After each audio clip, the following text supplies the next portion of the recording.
ไปชมคลิปเสียงต้นคลิปกันก่อนค่ะเห็นทางด้าน FC มีการคอมเมนต์ว่าอยากจะฟังเสียงที่ทางด้านนายกแพทองธารโทรคุยกับสมเด็จฮุนเซนค่ะเมื่อวานนี้มันมีคลิปออกมาความยาว9นาทีนะคะแล้วก็ทางด้านสมเด็จฮุนเซนเนี่ยก็บอกว่าจริงๆคลิปเต็มเนี่ยมันความยาว17นาทีแล้วก็ช่วงเย็นที่ผ่านมาก็มีการปล่อยคลิป EP 2 ออกมาค่ะช่วงนี้เดี๋ยวเราไปฟังเสียงพร้อมกันค่ะจบทหารครับจบครับแต่ไม่จบเนี่ยปิดด่านก่อนอันนี้เหมือนตบหน้าอันนี้ขอให้ท่านนายกพิจารณาด้วยเรื่องเนี้ยខ្ញុំយល់ខ្ញុំអាណិតប៉ុន្តែខ្ញុំមិនអាចយកផលប្រយោជន៍ជាតិរបស់ខ្ញុំទៅដោះដូរជាមួយនឹងការរាប់អានគ្នាបានទេព្រោះនេះគឺជាមុខមាត់របស់ប្រទេសកម្ពុជារឿងស្អីដែលត្រូវឲ្យប្រទេសកម្ពុជាទៅចរចាដើម្បីបើកច្រកព្រោះខ្លួនឯងអ្នកបិទខ្លួនឯងត្រូវធ្វើខ្លួនឯងទៅเพราะว่าท่านเนี่ยเป็นลูกผู้ชายท่านคำไหนคำนั้นอ่ะเพราะว่าฝ่ายไทยเป็นคนเริ่มต้นก่อนและหลอกเราแล้วก็ทางกัมพูชาเนี่ยเราก็โดนหนักเหมือนกันเราก็มีมวลชนเราก็โดนหนักเหมือนกันฉะนั้นถ้าฝ่ายไทยเนี่ยเริ่มแล้วไม่เกิน5 ชั่วโมงท่านี้ทุกอย่างก็เข้าปกติเลยเข้าปกติហើយពូសុំប្រាប់ទៅក្មួយឲ្យបានច្បាស់ខាងនេះត្រៀមមកជំហានទៀតស្អែកហ្នឹងបើសិនជាមិនអាចនេះបានទេស្អែកហ្នឹងគឺថាកម្ពុជានឹងដាក់មកជំហានទៀតគឺថាបិទការនាំផ្លែឈើនិងបន្លែតាមព្រំដែនកម្ពុជាថៃទាំងអស់កំពុងត្រៀមអនុវត្តនៅស្អែក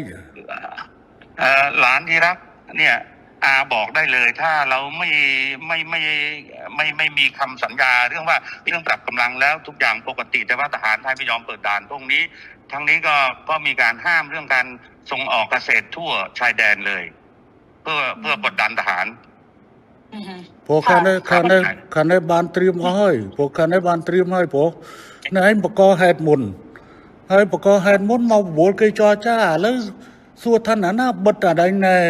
បិទតែឯងណែច្រកគុំដែនគឺទៅយោធាថៃបើអញ្ចឹងមានតែយោធាថៃធ្វើខ្លួនឯងតែប៉ុណ្ណោះមិនអាចហៅទៅកម្ពុជាទៅចរចាទេកម្ពុជាមិនចរចាដាច់ខាតទេสถานการณ์เนี่ยเหมือนที่รายงานให้ท่านนายกทราบว่าไอตอนปรับกำลังที่ช่องบกเนี่ยก็ตกลงกันแล้วว่าจะจบกันแต่ว่าอยู่ดีๆทหารไทยมาปิดด่านฉะนั้นให้กัมพูชา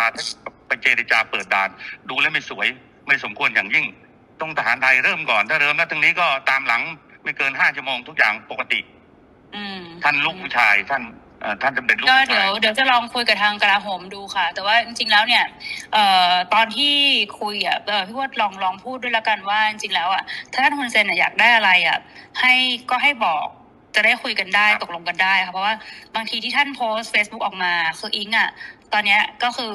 รัฐบาลสั่นคลอนที่สุดแล้วค่ะตั้งแต่อิงเป็นนายกมาก็คือเรื่องกัมพูชานี่แหละซึ่งอิงไม่ออกมาตอบโต้อะไรทั้งสิ้นเพราะอิงก็รักแล้วก็เคารพท่าน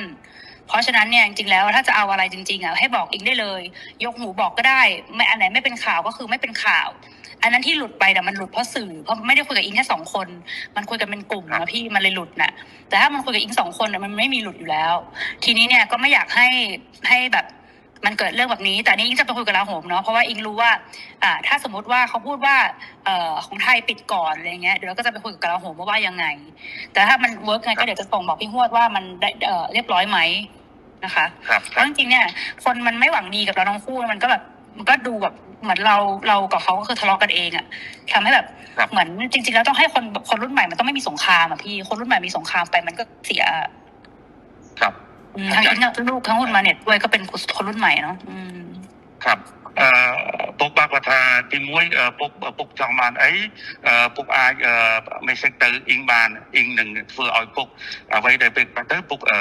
ផុស Facebook ដល់ទៅអាពួកដែលវាប្រឆាំងវាចង់ឲ្យពុកហើយនឹងគាត់ជាសាច់សម្ដេចសម្ដែងគាត់មានដំណងគ្នាហ្នឹងវាខូចយកតាមចំណុចហ្នឹងវាធ្វើឲ្យសង្គមថៃហ្នឹងវាយគាត់ថាទី1វាចង់ឲ្យគាត់នឹងចេញមកឆ្លើយឆ្លងតែគាត់អត់ទេដោយសារគាត់គោរពជាពុកមាគាត់អត់ទេគាត់សុខចិត្តឈឺចោះឲ្យវាវាយចោះអានោះហើយបានគាត់ថាសុំពុកថាលើក្រោយចង់ដាច់ទៅពុកចង់បានអីអាច message គាត់មុនហ្នឹងគាត់បានប្រាប់តែថាប្រហែលជា3 ថ្ងៃទៅគាត់នឹងទៅថ្វាយគុំរីការឿងតបថ្ងៃហ្នឹងពុកបាទរឿងហ្នឹងគឺកម្ពុជាវាតាក់ទងជាមួយនឹងការបញ្ជូលពលរដ្ឋរបស់ខ្លួនដូច្នេះគឺកម្ពុជាត្រូវតែ ហើយនឹងបញ្យល់ទៅដល់រដ្ឋដទៃទៀតដូច្នេះកម្ពុជាគឺមានតម្រូវការក្នុងការនិយាយទៅកាន់ប្រជាជនអញ្ចឹងវិធីដែលល្អជាងគេមានទៅប្រើ Facebook ហើយនឹង Telegram នៅនេះដើម្បីបញ្យល់ក្នុងការផុសចេញតែរឿងហ្នឹងគឺថាវាយើងអាចខ្ញុំអាចកាត់បន្ថយបើសិនជាអាចតែសភាពការឲ្យតែខាងនោះរឿងវានៅចាល់នឹងរឿងបិទច្រកនឹងតែប៉ុណ្្នឹងឯងបើថាបិទច្រកបន្តគឺថាខាងនេះនៅតែបន្តវាយអាហ្នឹងបាទ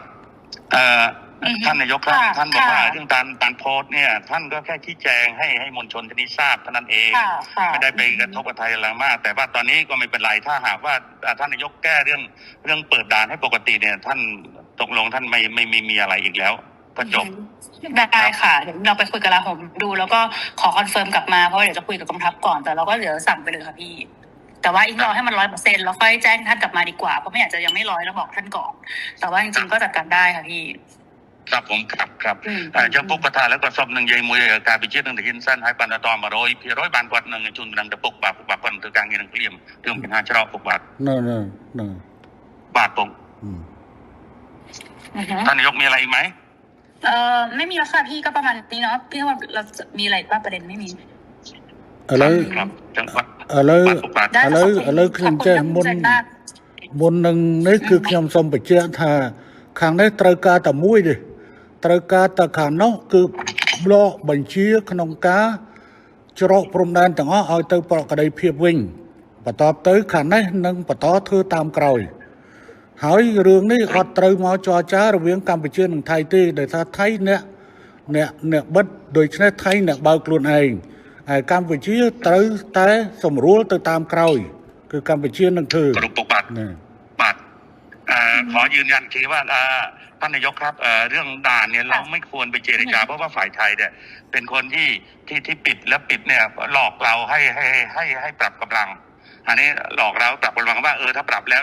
ตรงนี้จบคือจบทุกอย่างก็เข้าภาวะปกติแต่ว่าอยู่ดีๆทหารไทยมาปิดด่านฉะนั้นทหารไทยเนี่ยก็ต้องยกเลิกการปิดด่านถ้าปิดปั๊บเขมรก็ตามหลังเลยก็ตามที่เดิมทุกอย่างก็เข้าภาวะปกติไม่มีอะไรแล้วค่ะพี่พรโอเคค่ะครับผมใช่ค่ะแล้วก็เดี๋ยวแล้วยังไงเดี๋ยวอิงจะรีบแจ้งทางพี่พจน์กลับไปนะคะว่าเป็นยังไงบ้างครับก็ถ้าจะไปแล้วก็เธอกลางเงี้ยนึงมาให้นึงกรุ๊ปบริการจุนพกปัญบัตินั่นช่างโรงจท่านสำเร็จรอท่านนายกแล้วแต่ท่านเรียบร้อยเมื่อไหร่ครับได้ขอบคุณมากค่ะขอบคุณท่านสำเร็จด้วยค่ะครับผมค่ะสวัสดีค่ะคุณเซนบอกผมเป็นลูกผู้ชายคำไหนคำนั้นอังเคิลหลานเข็ดเลยคราวนี้ค่ะสรุปนะคะความเคลื่อนไหวล่าสุดของกระทรวงการต่างประเทศค่ะได้มีการทำหนังสือประท้วงกัมพูชากรณีคลิปเสียงโดยมีการเชิญเอกอัครราชทูตกัมพูชารับหนังสือประท้วงเพื่อแจ้งว่าการกระทำของกัมพูชาไม่สามารถยอมรับได้แล้วก็ถือว่าเป็นการผิดมารยาทขั้นพื้นฐานถือเป็นการทำลายความไว้เนื้อเชื่อใจอย่างร้ายแรงขัดต่อจรรยาบรรณที่ไม่อาจยอมรับได้ค่ะ